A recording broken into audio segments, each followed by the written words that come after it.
Hello everyone, this is Pooja Singh and welcome back to our channel portfolio 247। सो काफ़ी सारे comment आए थे कुछ स्टॉक्स को लेकर। जैसे कि मैं हमेशा ही कहती हूँ कि आप कमेंट करिए एंड उससे रिलेटेड जिनकी मेजोरिटी कमेंट्स यानी कि जिस स्टॉक्स पर या फिर किसी भी टॉपिक पर सबसे ज़्यादा होगी उसको उठाकर मैं एक डिटेल वीडियो बना दूंगी। तो ऐसे ही अडानी पावर, हालांकि दूसरे चैनल पर स्टॉक 247 पर ही आया था, तो वहां पर जो है अडानी पावर, टाटा पावर, इस तरीके के कई सारे क्वेश्चंस आए थे। तो मेजोरिटी जिस पर था तो सोचा कि उन दो को उठाकर एक कंपैरिजन में कर दूं, क्योंकि दोनों ही सेम सेक्टर से बिलोंग करते हैं, जैसे कि Adani power and Tata power. So इस वीडियो को बिना स्किप करे पूरा देखिए। अगर आपके पास अडानी पावर या फिर टाटा पावर स्टॉक से रिलेटेड कोई भी क्वेश्चंस है, इसके फ्यूचर के बारे में जानना चाहते हैं, इन्वेस्टमेंट का प्लान कर रहे हैं या फिर कुछ भी जानकारी आपको चाहिए, तो इसमें जो है क्लियरिटी के साथ आपको जो है जानकारी मिलेगी। Adani power versus Tata power, future prospect क्या है, शॉर्ट टर्म, लॉन्ग टर्म, सारी चीजें भी क्लियर हो जाएंगी। इसके साथ ही दोनों में से इस टाइम करेक्शन पर कौन से वैल्यूएशंस के हिसाब से जो है थोड़े बहुत बेटर दिख रहे हैं, तो हर चीज यहाँ पर मैं क्लियर करने वाली हूँ। सो बस पूरा जरूर देखिए। एंड हाँ, आगे भी किसी भी टॉपिक पर आपको किसी भी स्टॉक पर डिटेल एनालिसिस चाहिए तो ज्यादा से ज्यादा कमेंट करें, मेजोरिटी जिस पर ज्यादा होगी उसको उठाकर हम डिटेल वीडियो बना देंगे।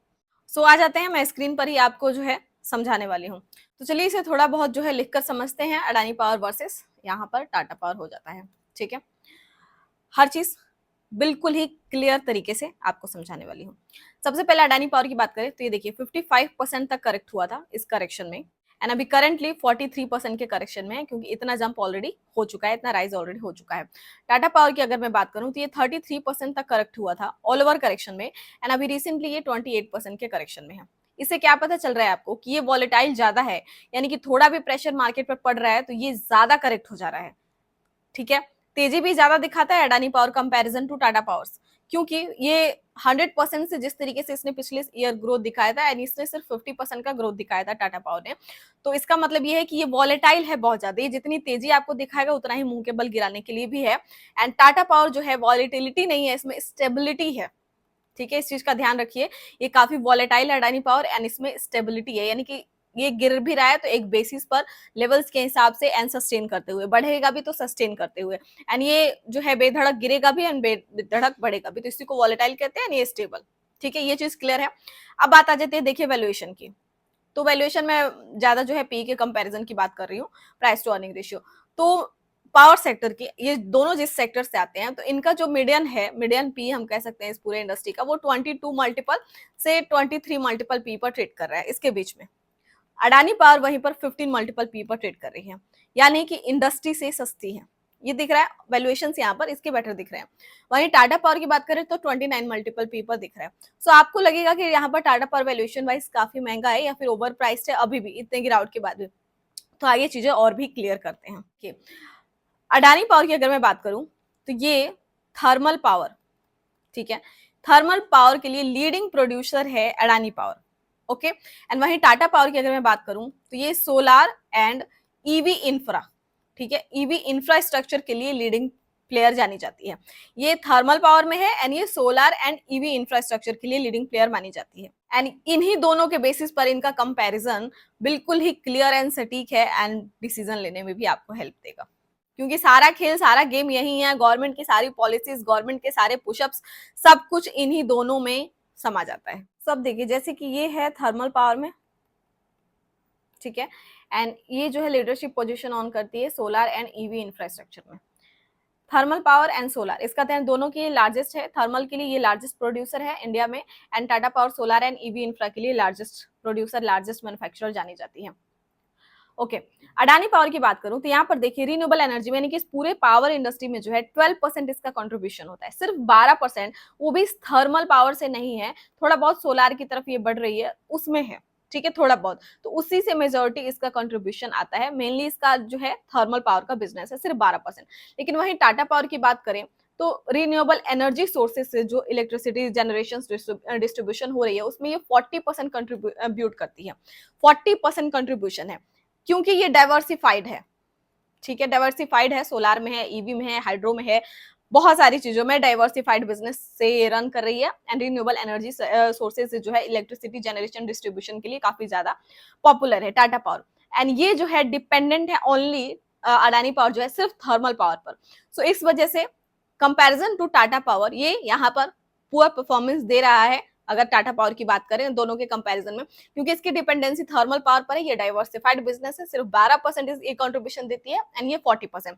सो इसी वजह से जो है रिन्यूएबल एनर्जी पोर्टफोलियो जो है टाटा पावर का बहुत ज्यादा स्ट्रांग है एंड इसी से जो रेवेन्यू है इसका ये भी काफी स्ट्रांग हो जाता है टाटा पावर का, ठीक है, इस रिन्यूएबल एनर्जी में कंट्रीब्यूशन ज्यादा देने से।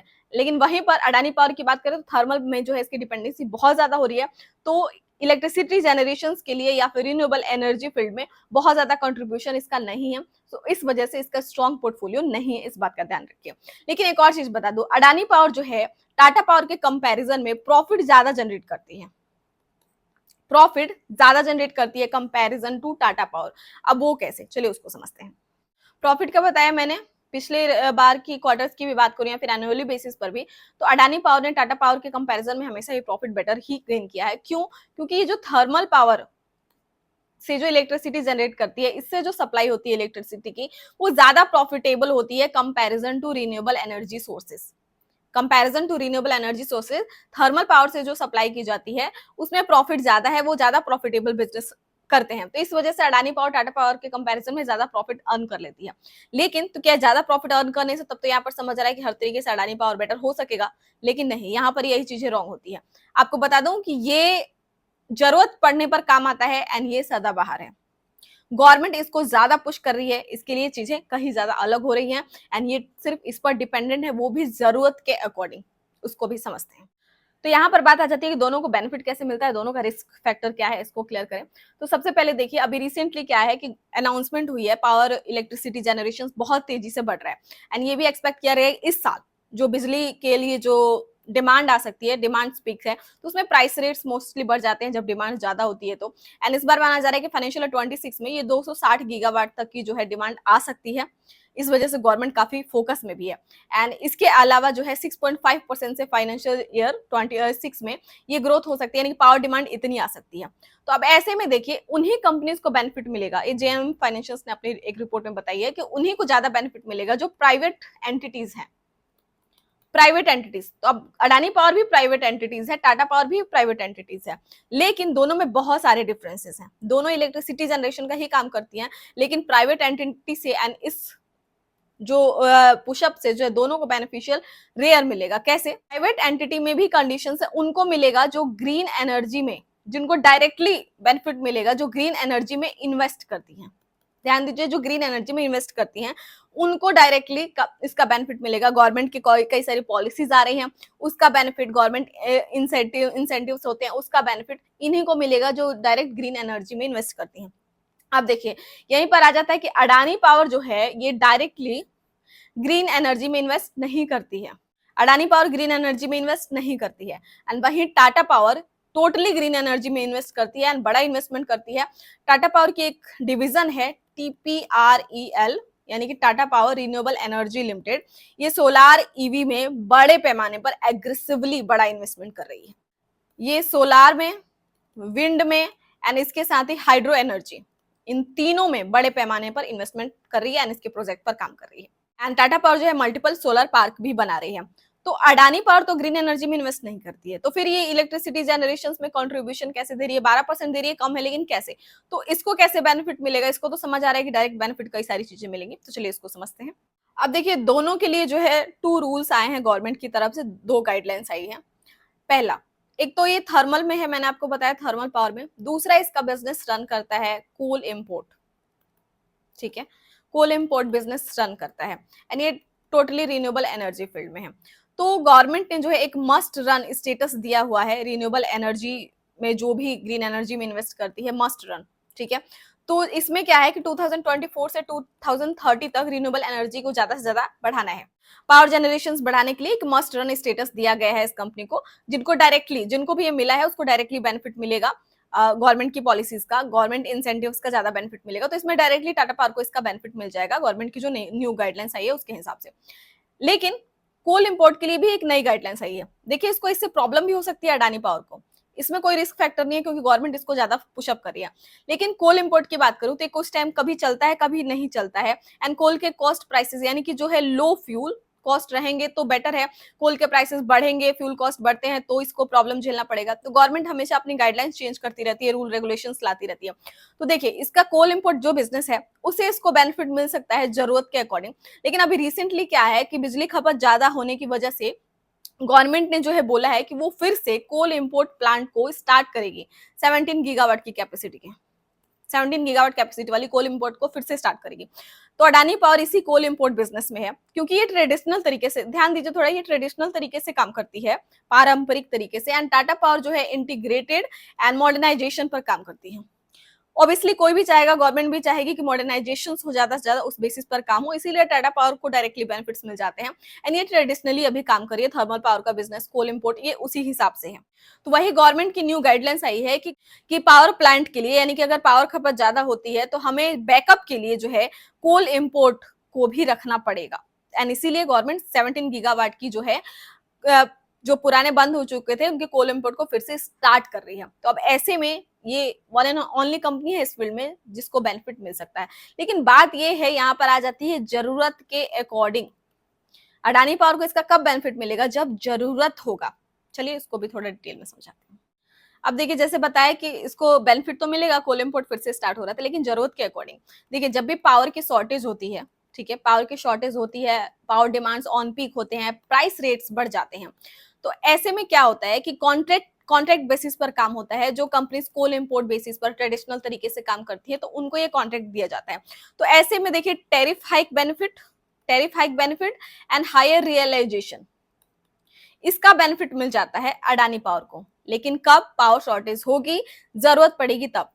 एंड ऐसा नहीं है कि जरूरत नहीं पड़ती है, हर साल जरूरत पड़ती है, लेकिन साल में एक बार जब गर्मी ऑन पीक होती है, पूरे ईयर नहीं। एंड इनको पूरे ईयर का बेनिफिट मिलता है। तो इस वजह से अगर अभी जैसे गर्मी का सीजन आ रहा है, पीक डिमांड रहती है, पीक समर पर जो है पावर की डिमांड रहती है, तो ऐसे में इसको जो है न्यू पावर प्लांट के लिए प्रोजेक्ट मिल सकते हैं, तो इसको बेनिफिट आगे मिलेगा। इस हिसाब से इसको, यानी कि इसको जो है जरूरत के हिसाब से रखा जाता है, जरूरत के हिसाब से ये काम करती है, जरूरत के हिसाब से इसको प्रोजेक्ट मिलते हैं या फिर जरूरत के हिसाब से कॉन्ट्रैक्ट मिलते हैं, तो उस हिसाब से सप्लाई होती है। तो इसी वजह से थर्मल से जो सप्लाई होती है इलेक्ट्रिसिटी की, तो उसमें ज्यादा प्रॉफिटेबल ये हो जाती है, भले साल में एक बार ही क्यों ना। तो इसी वजह से आपको बता दूं कि अडानी पावर भी अब डिपेंडेंट नहीं रहना चाहती इस पर, क्योंकि बहुत ज्यादा कंट्रीब्यूशन नहीं दे रही है। ऊपर से अडानी के खुद के कई सारे जो है प्रॉब्लम्स इनके ग्रुप के चल रहे हैं, तो वो भी इसको झेलना पड़ता है। तो इसीलिए अब ये क्या कर रही है, सोलार में एंट्री कर रही है अडानी पावर। ये ऑलरेडी है, ये जिन चीजों पर ऑलरेडी है, ऑलरेडी मोनोपोली ऑन कर रही है, ये अब इसमें एंट्री करने का प्लान करिए, सोलार प्रोजेक्ट पर थोड़ा थोड़ा काम करिए। इसके अलावा ये एक थर्मल प्लस हाइड्रो, इस प्रोजेक्ट पर भी फोकस करिए इसमें जाने की, ताकि थर्मल से या फिर कोल से डिपेंडेंसी कम हो सके। क्योंकि कोल इंपोर्ट कभी भी गवर्नमेंट के गाइडलाइंस चेंज हो सकते हैं, तो ऐसे में प्रॉब्लम इसको हो सकती है। गवर्नमेंट ने आज चेंज कर दिया कि नहीं, कोल इंपोर्ट पर हम काम नहीं करेंगे, इसको हमेशा के लिए बंद कर दो, तो अडानी पावर को प्रॉब्लम होगी, नुकसान झेलना पड़ेगा एंड इसको कहीं से बेनिफिट नहीं मिलेगा। लेकिन गवर्नमेंट टोटली फोकस्ड कहाँ है, रिन्यूएबल एनर्जी सेक्टर पे। क्यों? क्योंकि 2050 तक, सॉरी 2030 तक 50% रिन्यूएबल एनर्जी सोर्सेज से ही इलेक्ट्रिसिटी जनरेशन करना है। ऐसे में टाटा पावर का सबसे बड़ा इंपॉर्टेंट रोल हो जाता है, क्योंकि 40% कंट्रीब्यूशन देती है। एंड रिसेंटली जो 260 से 270 गीगावाट कैपेसिटी के लिए जो है अभी पीक डिमांड हो सकती है पावर की इन समर, तो ऐसे में डायरेक्टली टाटा पावर जैसी कंपनीज को ही बेनिफिट मिलेगा। एंड पावर शॉर्टेज होती है तो इनके पास जरूरत के अकॉर्डिंग कॉन्ट्रैक्ट मिल सकता है। ये मेजर डिफरेंसेस है दोनों में। अब बात करें थोड़ी सी और इन डिटेल्स टाटा पावर की, ठीक है। तो यहाँ पर देखिए, क्योंकि हमने समझ लिया अडानी पावर को कैसे बेनिफिट मिलेगा, टाटा पावर की बात करें तो देखिए जब भी पावर डिमांड्स ऑन पीक होती है, खास करके मैं इस टाइम सबसे ज्यादा पावर डिमांड्स है एंड पावर बूस्ट हो रहा है, काफी इंडस्ट्री जो है काफी ग्रो भी कर रही है। एनुअली बेसिस पर 8% से ये ग्रोथ है एंड एक्सपेक्टेड है कि 2030 तक ये 8.8% ऑफ सीजीआर से ऐसे ही ग्रो करता रहा, तो बहुत ही अमेजिंग पावर इंडस्ट्री बूस्ट कर सकती है। क्योंकि एक एमर्जिंग इकोनॉमी के लिए जो है, इकोनॉमी बूस्ट के लिए पावर सेक्टर का बढ़ना बहुत ज्यादा जरूरी है, ठीक है। तो यहाँ पर देखिए टाटा पावर को ईवी में, डेटा सेंटर्स के लिए, ठीक है, बहुत सारी चीजें हैं जिसमें जो है पावर डिमांड्स बहुत ज्यादा है इंडस्ट्री ग्रोथ के लिए। तो ऐसे में डायरेक्टली बेनिफिट टाटा पावर जैसी कंपनीज के पास ही जाती है, क्योंकि ये इंपॉर्टेंट रोल जो है प्ले करती हैं। इसके अलावा न्यू कॉरिडोर जो बन रहे हैं, न्यू पावर कॉरिडोर, उसमें दोनों को बेनिफिट मिल सकता है, अडानी पावर को भी, टाटा पावर को भी। ऐसे नहीं है कि सिर्फ टाटा पावर को ही मिलेगा, लेकिन comparison to Adani power, Tata power को जो है वो डायरेक्टली उसमें आती है, तो इस वजह से उसको ज्यादा बेनिफिट मिल सकता है। ऊपर से गवर्नमेंट की जो पीएलआई स्कीम्स है, ठीक है, जिसमें रिन्यूएबल एनर्जी सोर्सेज को ही बढ़ाना है, इसी से हमें ज्यादा जो है कैपेसिटी जनरेशन करनी है। तो ऐसे में टाटा पावर जैसी कंपनीज ही आगे आती हैं। हालांकि अडानी ग्रुप में अडानी ग्रीन एनर्जी है जो सबसे ज्यादा इन्वेस्टमेंट रिन्यूएबल एनर्जी सोर्स में करी है। हालांकि उस पर भी आपको डिटेल में चाहिए तो बता दीजिए, मैं उस पर डिटेल वीडियो आपको दे दूंगी, लेकिन फिलहाल के लिए यहाँ पर टाटा पावर की बात हो रही है। टाटा पावर की बात करूं तो अपना ईवी एडॉप्शन बढ़ा रही है, ईवी में ज्यादा से ज्यादा एक्सपेंड कर रही है। तो ऐसे में जो है कैपेबिलिटीज टाटा पावर की दिख रही है। ऊपर से टैक्स इंसेंटिव का भी जो है ज्यादा बेनिफिट टाटा पावर जैसी कंपनी को मिल सकता है। इसके अलावा देखिए यहाँ पर फेम 2, आपने सुना होगा, फेम 2 पॉलिसी का भी बेनिफिट जो है टाटा पावर जैसी कंपनीज को मिल सकता है। क्यों? क्योंकि टाटा पावर देखिए जितना ईवी एक्सपेंड करेगी, जितना जो है प्रोडक्शंस बढ़ेगा या फिर जितनी डिमांड्स बढ़ेगी, तो टाटा पावर कंपनीज को क्यों बेनिफिट मिलेगा, इसके पीछे भी रीजन, ऐसा नहीं है कि डायरेक्टली बस टाटा के नाम पे गवर्नमेंट इसके पीछे पड़ी हुई है।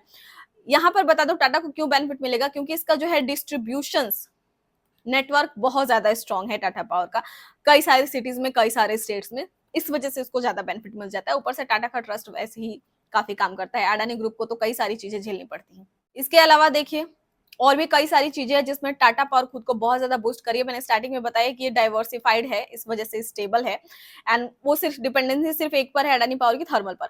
टाटा पावर की बात करें तो ये देखिए बैटरी स्टोरेज पर काम कर रही है, इस पर फोकस्ड है, खुद टाटा का पूरा इकोसिस्टम इस पर काम कर रहा है। बैटरी स्टोरेज, दूसरा hydrogen, green hydrogen, renewable green hydrogen, इस पर जो है टाटा पावर का टोटली अभी फोकस है, इस पर ये काम कर रही है, इनके प्रोजेक्ट पर काम कर रही है। तो ऑब्वियसली कहीं ना कहीं अडानी पावर के कंपैरिजन में ज्यादा बेनिफिशियल रहेगा इन लॉन्ग टर्म। यानी कि इसको हम लंबी रेस का घोड़ा कह सकते हैं। अडानी पावर लंबी रेस का घोड़ा अभी नहीं दिख रहा है, वो जरूरत के अकॉर्डिंग उसकी जो है नीड होती है।